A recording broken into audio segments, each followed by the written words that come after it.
Hi, my name is Alex Curley with Gustan.com. I want to talk to you about payment shock, what that means, and where it comes into play. It comes into play a lot in manual underwritings, mostly. So let's say you're doing a VA manual because you get a refer eligible. The underwriter is going to determine,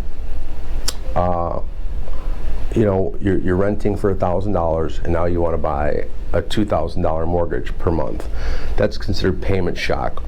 An underwriter on a manual is going to be very not likely to accept your manual underwrite because of that. Even though you fit the other manual guidelines, but because you have a payment shock, they could deny you unless you have compensating factors beyond that. So payment shock is very bad if you have very little money in the bank. But if you showed the ability to save $20,000, $30,000 in the bank, and your current rent payment's $1,000, and you have payment shock to $1,500, but you show the ability to save, you're showing the underwriter that you can cover that extra $500 that you're paying from now into your new mortgage payment. So they're more likely to approve you. But if you got $500 in your bank account and you've got a payment shock of $500, they think that you're not going to have the ability to make that payment. So that's how they're going to analyze payment shock. Now, that's a refer eligible manual underwrite.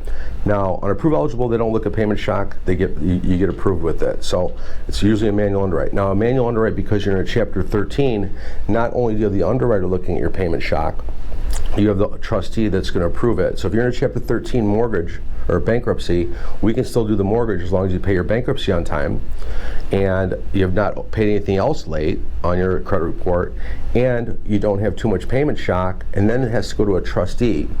The trustee is your bankruptcy holder of they're paying all your debtors off, and they're not going to do it because they don't like payment shock. And the reason they don't like payment shock is they think if you have extra money, then you should be giving it to them to pay off the debts that you've renegotiated much lower debt. So payment shock will come into play on a manual underwrite. So FHA manual underwrites, it comes into play the same way on a Chapter 13 and on a refer. So the thing about FHA, there's guidelines to FHA on going over from 31-43 debt to income ratio to 37-47 debt to income ratio to 40/50.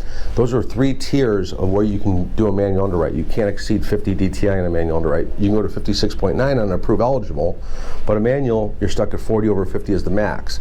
And 40/50 requires 2 of the 4 compensating factors, and one of the compensating factors is not having payment shock. So payment shock is one compensating factor. Having 3 months reserves in your bank account after you close is another compensating factor. Showing residual income, passing a residual income test is another one, which I'm not going to go into, it's complicated. And then we have additional income we're not using to qualify you for, like overtime you've been receiving for 1 year. I can't use that as real income for the qualification purposes because they require 2 years, but an underwriter will call that a compensating factor because you have additional income we're not using, so that's a compensating factor. But let's go back to the payment shock. So the underwriter is going to say, if you are currently paying $1,000 and your new mortgage payment's $1,040, it's less than the 5% rule, and that's what they consider payment shock. No more than 5% increase from what your current rent is. So if you're within that 5% of what you're currently paying for rent, there's no payment shock. It's a compensating factor. So that's how compensating factors, payment shock, and what payment shock is will work for you, and how you want to avoid that payment shock when you're out there looking and you're not going to get approve eligible. If you're approve eligible, payment shock is not a reason to deny you. It's a reason to maybe be a little more skeptical that if you have a huge payment shock and the rest of your file is a little dicey, an underwriter can ask for more documentation. They can really dig in and ask for a lot more stuff, and they will, because if you're paying $1,000, all of a sudden you want a $4,000 mortgage, but you got a 582 credit score, no money in the bank, it's a little questionable for an underwriter to approve that. It's an underwriter's call, even though you have approve eligible. She can override that approve eligible and not like it for whatever reason that she sees.